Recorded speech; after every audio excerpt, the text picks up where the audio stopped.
Good afternoon, all you sober folks out there. I just wanted to take a moment to talk about how big my ego really is. A lot of us don't understand that our brains are wired to think about ourselves and ourselves only. Really, if you think about it in terms, that's survivability, and that's the way we protect ourselves from the whole world and all the things in it and people that would ever set out to do us harm. Throughout my life, I grew up thinking that I was nothing and that I had to fear everything in the world. And I especially had to fear people. How did I fix that? How did I get around it? Well, I used my ego. And my ego inflated to such an extent that nothing else mattered except for what I wanted, what I could get, and what I needed. It didn't include shelter, health, happiness, joy. Nope. It only included one thing, folks, and that was my next drunk.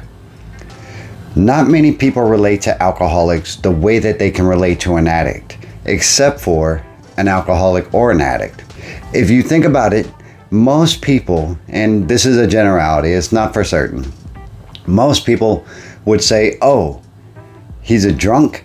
That means that he's just weak-willed or she's weak-willed and that they can't control themselves. They can't control their drinking. They can't control, anything in their lives because A, they don't have the will and they're lazy. And next, they just like to drink too much. On the flip side of that coin, an addict, they give such leeway to those generalities, and an addict is addicted to a hardcore drug or something like that, to where it's not their fault. The drugs got them hooked. They're down on their luck. They need treatment and blah, blah, blah. And somehow the addict is put on a different pedestal than the alcoholic. We're both sick and we both work with our ego.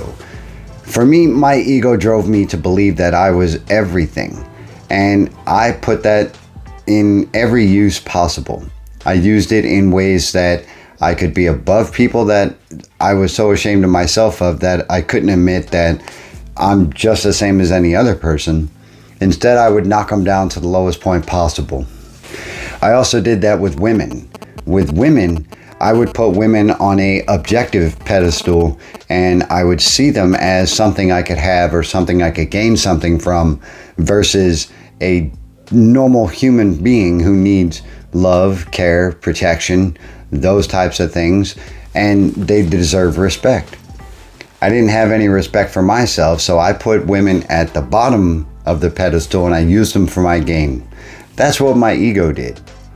My ego also caused me to, strive in my job and excel at my profession to an extent that I thought I was the greatest thing on this planet, and I thought that I was better than anybody in my field. Matter of fact, I still know that for the most part I was. However, because my ego got in the way, I was never able to excel the way that I could have if I would have just shelved that for a moment and accepted when I was wrong, or accepted when I had limitations, or even accepted when I was an alcoholic and that it was interfering with the job. I didn't accept that. I was the greatest thing on the planet and nothing was going to stop that. Just some thoughts that I had in my head and a little bit of Rambletown. And our ego is a strain on recovery, because if we get too complacent and we start to say, I got this, I can handle a drink, I'm good, I'm healed, I'm healthy, I'm sober, blah, blah, blah, then our ego may say, just one, man, just one. And that could go for the alcoholic or the addict. It doesn't matter. I have to shelf my ego in order to be able to be the best person that I can be and be able to accept feedback from people without seeing it as criticism that is debilitating, and without having fear, and without having to crush the fact that even if I'm wrong, I can come to that common ground and be able to come up with a solution versus fighting against it just to prove that I'm right, even though, who knows, I probably am not. That's about all that thought is. Let me know what you think in the comments below. What is your ego controlling in your life? I don't know, food for thought. let's get into the daily reflection, shall we? Today's daily reflection for 29 January 2021. The joy of sharing. Let's go. Life will take on new meaning. To watch people recover, to see them help others, to watch loneliness vanish, to see a fellowship grow up about you, to have a host of friends. This is an experience you must not miss. We know you will not want to miss it. Frequent contact with newcomers and with each other is the bright spot of our lives. Alcoholics Anonymous, page 89. To know that each newcomer with whom I share has the opportunity to experience the relief that I have found in this fellowship fills me with joy and gratitude.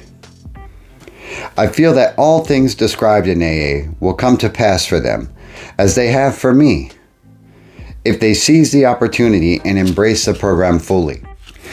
Alcoholics Anonymous is not everybody's way to recovery. I completely understand that. And you may not work a 12-step program, but I will say for me personally, and if you disagree, put your comments below. For me personally, I have not seen anybody stay in recovery if they hadn't worked a 12-step program.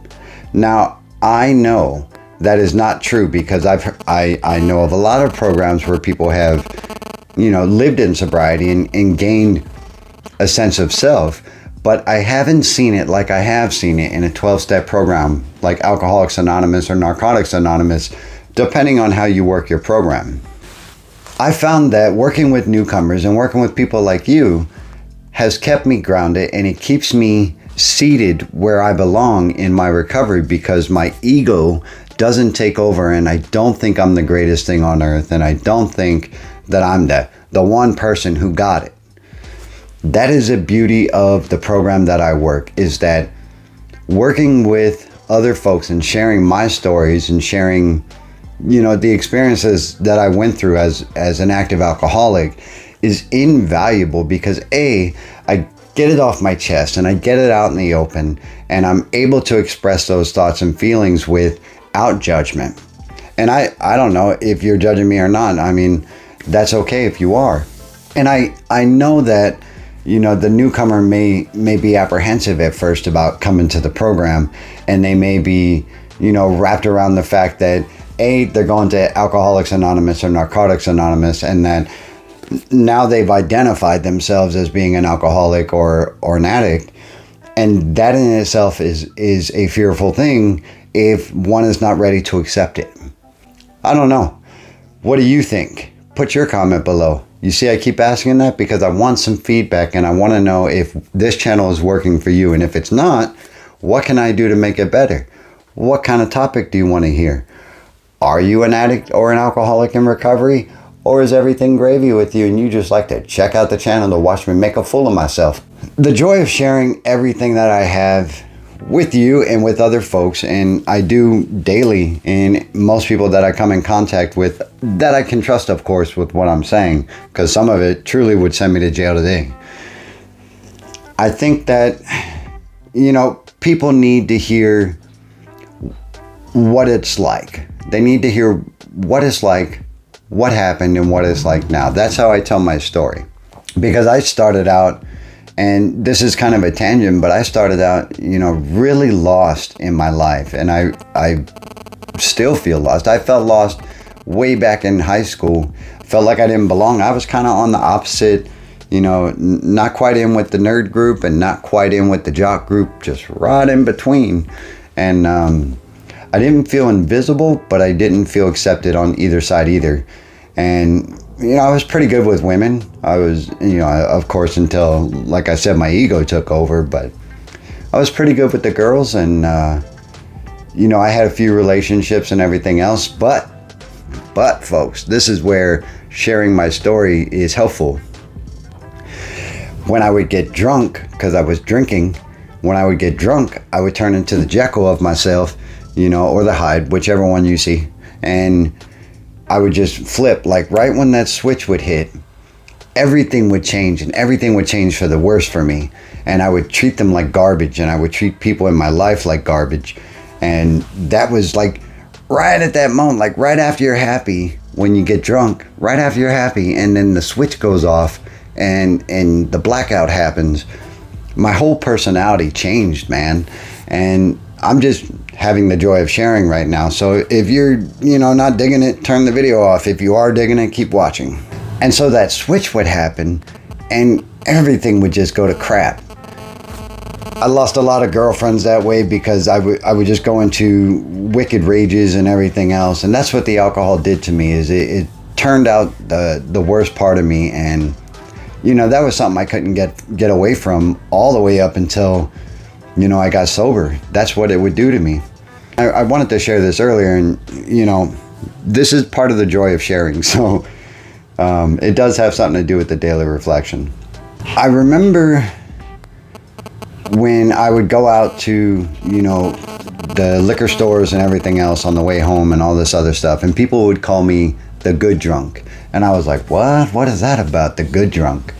And they would, say, hey, we stocked this up for you, man. We got your Heineken ready to go, or we got your Beck's ready. We ordered it especially for you. And they would know me by first name, and they would say, you're the most polite drunk we've ever met. And I'd be dumbfounded. What? I don't see that. But that was before I was drunk, folks. Or if I was just about to that happy place, that's when I would go get more. So they didn't get to see the switch. And I knew that if I showed them the switch, they wouldn't give me alcohol anymore, and they would cut me off right there. And so I wasn't going to let that happen. So I always planned it to where I would just be a little tipsy, or I would, be on the way home from work, and that's when I would score my stuff. So they knew me as the polite drunk, even in the strip clubs, man. They knew me as the polite alcoholic in the corner. And so I would just order my drinks and blah, blah, blah. But when that switch happened, folks, then I would turn into the dark side. And when I would turn into the dark side, I would throw quarters at them. I would, call them horrible names and everything else, and objectify them. And they would eject me out of the thing anyway. And that happened at nightclubs too. And that happened actually everywhere. In people's houses that I went to visit, in my own home. When that switch would go off, man, I was gone. I was off to the races, and I didn't know when I was coming back. A lot of you can relate to that. And that was my ego driving the train. And that's kind of what I like to share with newcomers, is that the whole thrive and the whole drive to my active alcoholism was all about everything that I couldn't control internally or up here is what I tried to control with my drink. And when that stuff didn't work, I just went berserk, man. I just lost my crap and off to the races, like I said. And nothing good ever came of that for me, and nothing good ever, came out of that bottle. Nothing. But I still had such comfort in that 12 ounces or 22 ounces that, I just couldn't let go. As a matter of fact, my hand was shaped like this for years. Even after I stopped drinking, my hand was still shaped like this. And that was because it constantly had a beer in it, and it constantly had, and this is going to sound cool, it constantly had a beer in it, constantly had fear in it. That's what I like to refer to that as.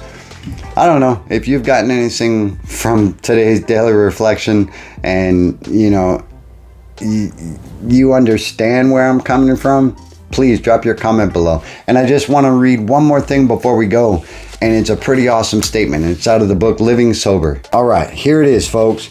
And this is out of Living Sober, page 84, and it's called Finding Your Own Way. I'm only going to read a little bit of it, so just hang on one sec. Here we go. This is key. Most of us have seen death close up. We have known the kind of suffering that wrenches our bones. But we also have known that sort of hope that makes the heart sing. And we hope this booklet convey to you more encouragement than pain. If you are a problem drinker, you already know enough about pain and loneliness. We'd like you to find some of the peace and joy we have found in meeting the reality of life's ups and downs with a clear head and a steady heart. That's out of the book Living Sober. Feel free to check it out. I'll drop a link below so that way you can check it out later. I love that stanza because it takes you from the wreckage of the past into the light of this now, into the present, into the future, however you see it and wherever you're at in your recovery. That's today's daily reflection and a little tidbit out of Living Sober. I hope you enjoyed my little rant, and if so, drop a like so this video stays in circulation just like all the other ones. And if you haven't taken the time to subscribe, hit that subscribe button and that notification bell so you don't miss any of the daily reflections, any of my rambles, and anything else that comes on to one sober to another.